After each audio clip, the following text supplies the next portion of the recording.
Welcome back, class, for part 3. The first two parts were fairly short, but this one will be a little longer. I'm going to give you an introduction to the Done and Done modeled learning styles. I'm going to talk about a little bit about the 20 elements so you can see how comprehensive the model is. It's not just the 4 processing style or the 4 styles that most of us look at as learning styles: auditory, visual, kinesthetic, and tactual. Some people don't even consider kinesthetic as a learning style, but those are simply 1 out of 20 in the Done and Done model. That's the perceptual mode, and I'll talk a little bit about that. I'll try to condense this. I did my doctoral degree. Rita Dunn was my mentor, so it was 4 years in a dissertation, which was my breadth and depth of knowledge of learning styles. But I'll try to condense it for you, and I'll show you where you can go to get more information, because if you're interested in accommodating students' learning styles, which is part of differentiating instruction, and it also is one of my interview questions about how will you determine students' learning styles, and then how will you accommodate for them. So we'll talk about some of that now tonight. So one of the things that I would like to do if you were in class would be to activate your prior knowledge, to see what you think you already know about learning styles and what you don't know about learning styles, because that's how we flush out misconceptions. And I think a lot of people have misconceptions about learning styles. If we were in class, we would get together in pairs or groups and talk about our prior knowledge, what we think we know about it. This is a graphic of the Done and Done learning style model. When I first began my doctoral program in 1998, there were 21 elements, but there was very little research done on one of those elements, and now it's gone. And I won't even tell you which one it is. It doesn't really make a difference. But you can see that there are 20 elements, and they're broken down into 5 strands, they call them. And there's the environmental strand that has a lot to do with things that you can change very easily in your classroom. Students learning with sound or quiet, students learning with bright or low light, students learning with cool or warmer temperatures, and formal and informal seating. Whether students learn better sitting on the floor, on a beanbag chair, or at a desk. And we'll talk about which kinds do which. The second strand is known as the emotional strand, and it has to do with motivation, responsibility, which is conforming, non-conforming, task persistence, which isn't always a bad thing when you aren't persistent, and structure. We know that there are many students that need structure, and there are many students that don't need structure.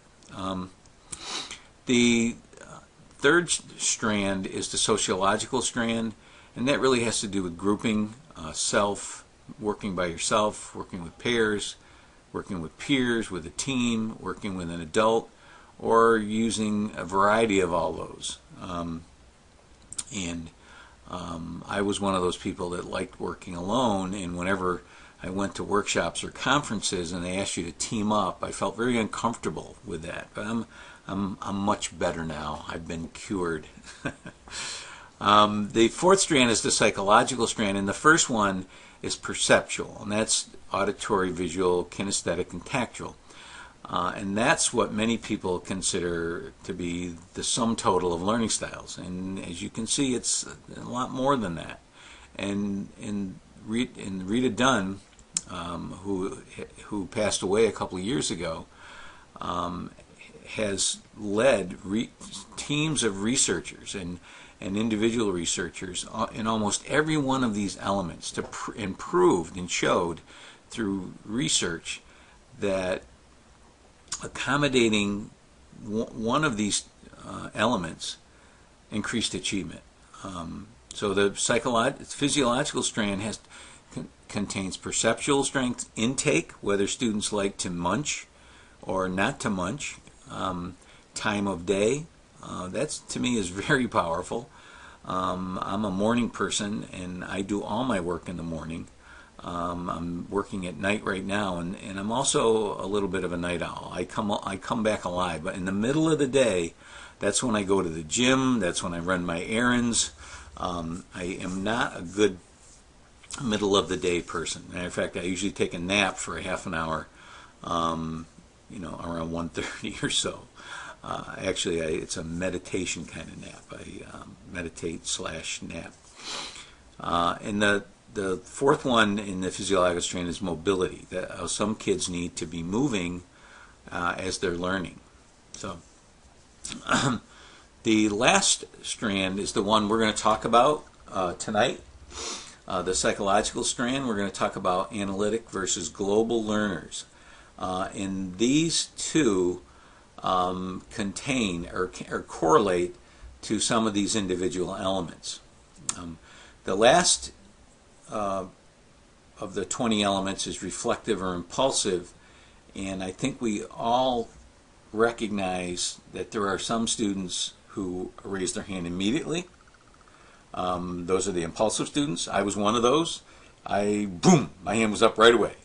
And sometimes my impulsivity got me sent to the office, but not that often. I was a little non-conforming, but not that non-conforming. And there are those students. My wife is one of these people who needs to reflect, needs to think before responding. So those are the 20 elements in a nutshell. So now you have it. So if you are interested in expanding your knowledge of these, I will give you some suggestions as we go along. Okay, so I told you we're going to talk about processing style. Some people call it left brain, right brain, but we know that there is no such thing as left and right brain, that the brain works together. But what processing style is, how we begin to take in new and or difficult information. So this is the key to the done and done model of learning styles. It's not when we're reading a comic book or watching a movie. It's when we are doing new and or difficult information. That's when our learning style kicks in.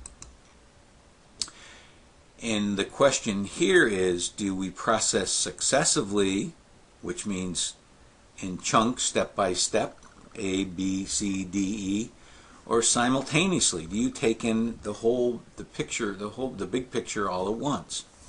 And that's the difference between a global and an analytic processor. And what difference does it make? And so those are three questions that we hopefully will answer by the time we're done here. Okay, typical left brain behaviors: logical, linear, sequential, analytic, objective, literal, structured. So you can see that when people think of the left brain, they think of these areas. Now, does that mean the left brain is working? No, typically not. Another name for this is field independent. And the right brain, these are terms that are associated with the right brain person: fantasy, random, patterns, intuitive, holistic, general, integrated. And another term for this global or right brain is field dependent. All right. So let's figure out if you're global or analytic. And I usually do this in class, but you can take out a piece of paper, draw a T chart, with the global on the left side, analytic on the right, numbers 1 through 6, and then put an X in the 6th column of analytic, because we're not going to put anything there. So take a minute, take a blank piece of paper, fill out this global analytic chart. I'm going to be asking you some questions, and you're either going to put a check mark in the global column or the analytic column, not both. You can, excuse me, you don't have to put if neither of them applies, you don't have to check anything. So here we go. The first question is, when you are doing new and or difficult work, do you need some kind of background noise, some background sound, like a fan going on? My wife does everything with a fan going, that because she likes that white noise. Some people like soft music. They function better this way. If that is you, if you are that kind of learner, put a check in the global column. All right. If you're like me, I need it quiet. I used to need it absolutely quiet. Now I'll listen when I'm doing my work. I'll listen to some Anya or something, like some kind of mellow music, not hard rock, not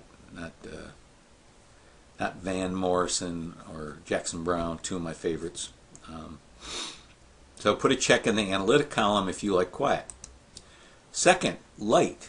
There are many students that like low light. How do you know? Well, some of them wear hats.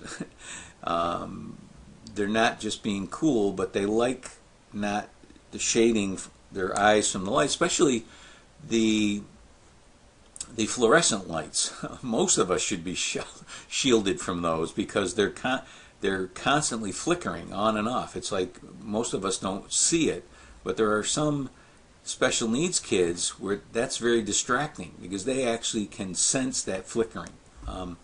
But give a kid a clipboard with a test on it and see where they go. If a kid goes under a desk or somewhere shaded, you know they're a low light person. If that's you, click global. If you like bright light, that's me. I like to work in bright light. That's an analytic characteristic. If neither one, if it doesn't matter to you whether you work in low or bright light, don't check anything. All right, third category is design.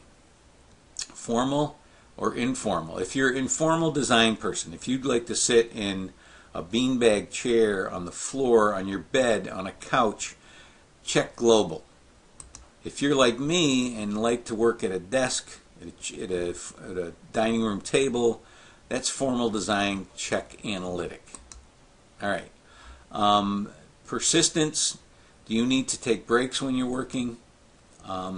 Or do you are you somebody that sticks to the job? If you're a stick-to-it person, click analytic. If you like breaks, I'll go page up here. If you're a person that needs breaks and you do a lot of things at once, that's a global characteristic. So click global. Stick to it. Click analytic. Number 5 is, do you like to munch when you're doing difficult work? Some kids like, and we're not talking about just chomping on a cheeseburger. We're talking about just munching on carrot sticks or pretzel or something, a healthy snack while you're working. This is okay. Research has shown that there are some people that need to do this. Walk around the room and see who's chewing the end of the pencil off. That'll give you an idea of who needs to munch. If you absolutely don't need any food while you're working, that's an analytic characteristic. Put a check mark in that column. The last one correlates to global only. If you prefer working with peers when you're doing new and or difficult work, if you find that a better way to work, that's a global characteristic. Put a check mark there. It does not correlate for analytic, so don't put anything in the analytic column. All right, now let's do the math. Take your check marks, add them up. Okay, this person has 3 global and 1 analytic. So what you're going to do is subtract 3 from 1, and you get 2. Put it in the column with the most check marks. So this person is a 2 global. In this example, a person will be a 2 global. And if this were in the classroom, I would line you up according to, from 6 global in a circle around the room to 5 analytic. And I'll let you try to guess where most teachers end up on this spectrum or rainbow of processing styles, as I call it. When we meet next week, if we have class next week, if I'm doing this in class, we will line up in this rainbow semicircle kind of arrangement and see where you all line up. And I'll tell you where most kids, especially elementary school kids, line up. So that's it for this first part of Global Analytic. That's really all I want to get into tonight. And I will see you next week. In my introductory video, you have the assignment. So I will see you all next week.